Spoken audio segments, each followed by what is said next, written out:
Law of the Bedroom, number 143, part 1 of 4. Remember the best times to make love. With today's busy work schedules and raising families and, everything else that happens in life, when can you get together with your honey gal? Well, when you can't make time, you got to find time.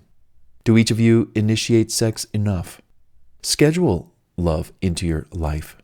Schedule lovemaking into your life, your relationship over time, and your relationship, because over time, it will depend on it. Such as, and here are the great reminders as to when is the best time to have. So here are some great reminders as to when you should be having sex. Okay. And they're in no order per se, and you just got to go, oh yeah, that is a good time. Yeah, let's put that on the calendar, honey. Tomorrow morning, let's romp and roll each other. Yeah, I'll jump you, you jump me. Yeah. Okay, good. Late at night, after 11 p.m. Morning, weekend afternoons. Yeah, those are good times. After a long time without having sex, too much of a good thing ain't good at all, but better to wait, put off, build up, withhold, work up your appetites for one another. If you make love too often or take advantage of the convenience factor, you're doomed for boredom and the routine blues faster than you could say, not tonight, honey. I'm kind of bored. Yeah. In the morning, before you get out of bed. By morning, a man's rocket fuel tank has had time to refill itself during the night. Hence why his soldier is always standing at attention for his gal. Come the morning light. And also because the digestion process has been done. You've got like a 6 to 8 hour window of sleep where you're fasting. So the blood flow doesn't have to digest food. And so in the morning, the stomach is, let's just say it's empty. So there's no more digestion. So the blood flow can easily flow to his rocket ship. And that's why in the morning, it's stiff as wood. So best to schedule sex for the morning. If you both come home tired at night, at least in the morning, you're both well rested, and hey, you woke up in each other's arms anyway, right? Go to bed naked and wake up loving each other and romping each other and ravaging each other. The best part about living life alive and waking up with someone. In the evening, right before you go to sleep, there are many lovemaking activities you can do. There are many lovemaking activities the two of you can participate in that don't require a lot of physical stamina, energy you might not have after a long day of work and taking care of the family. You can still massage and caress, lick and play around. Well, you know what to do, but in the evening, right before you go to sleep. How about after the kids go to bed? Insist your children go to bed at a regular time every night. It's good for them anyway. Let's say around 8 or 9 o'clock, 10 o'clock max, depending on their ages. Because that's when your fun begins. Oh, and you better lock that door. You don't want any surprise walk-ins. Mom, Dad, what? Oh my God, what are you doing? Okay, yeah, we don't want any of that, so lock that door. After the kids go to bed, yeah. When you shower in the morning, you have to take a shower. Might as well squeeze in some sex.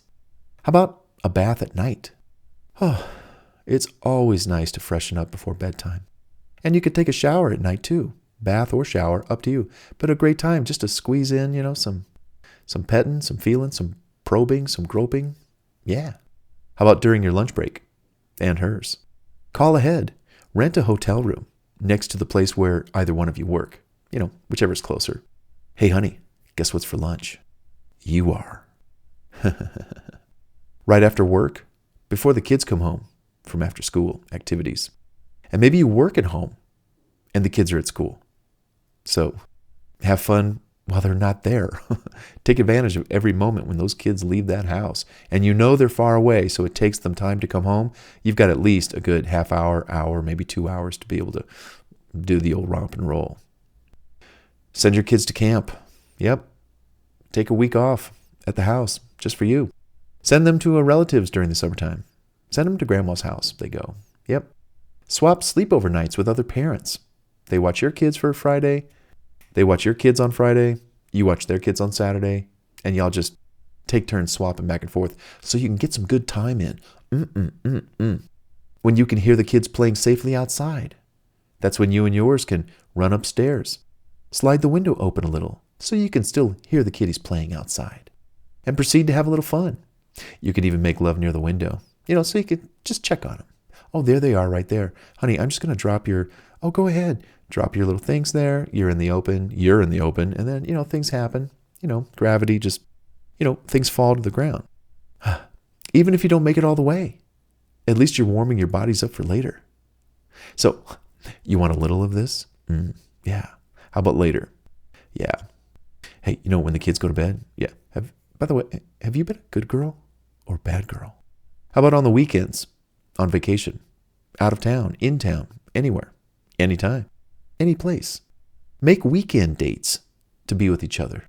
Set aside time for an occasional candlelight dinner. In or out. Turn the phones off.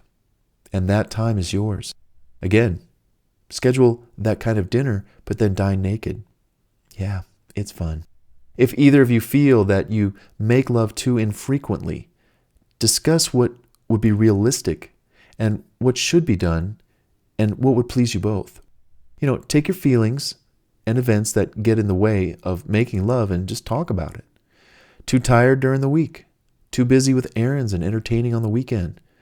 Talk about children, work, money before you go into the... Talk about children and work or money if these are the issues that are coming up before you get into bed. So that when you go to bed, you could do one of three things.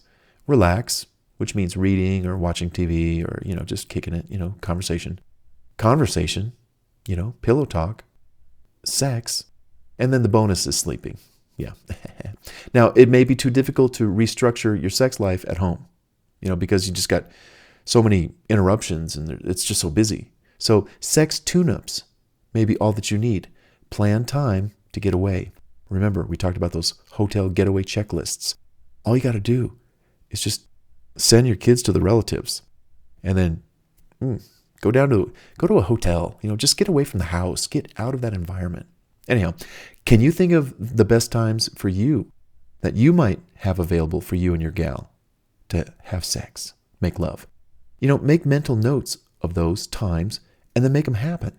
Oh, and just for those who need to know, who don't know, never have sex during her menstrual cycle. Yeah, we know about that, right? Okay. I saw an ad. I saw an ad for women.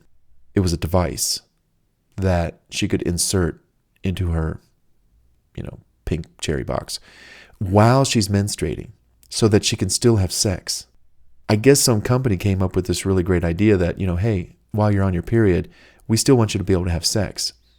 Now, I'd be curious to know what guy wants to... Well, number one, there are so many other aspects that are going on with a gal, with a woman during her period. Stomach pains and bloating and cramps and headaches. And I don't think she's in the mood at all. So that was really interesting that I saw that. I shook my head. The young lady, she was like so excited. Oh, now I can have sex during my period. And I'm like, I don't think I want to have sex with you during your period because there's a lot going on. That is a time when a woman is cleaning herself and doing all that stuff that, I don't know anything about because, never happens to me. So I'm a guy.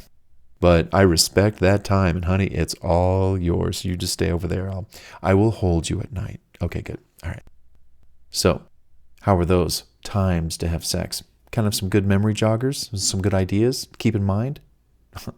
It's funny because years later, after writing those times, don't forget this, maybe here, maybe in the morning, maybe at night, maybe when the kids are gone, maybe this, maybe that. All of that's in my head. It's in my head. It's like I'm programmed. I know when the perfect time to have sex is. Yes. Okay. Let's see. It's morning. I need to do this. It's night. I need to do that. It helps. Well, there's another area or component of this particular law of the bedroom. Number 143. Remember the best times to make love. Where I kind of go into problems and performance issues as they relate to the times of, when to make love and stuff. I want to get into that in the next audio. It's going to be like a part 2. So this was part 1. Let's now go to part 2 of this same law of the bedroom, number 143. Remember the best times to make love. Let's proceed to part 2. There's a lot of good wisdom in that part 2 series. Come on, let's check it out.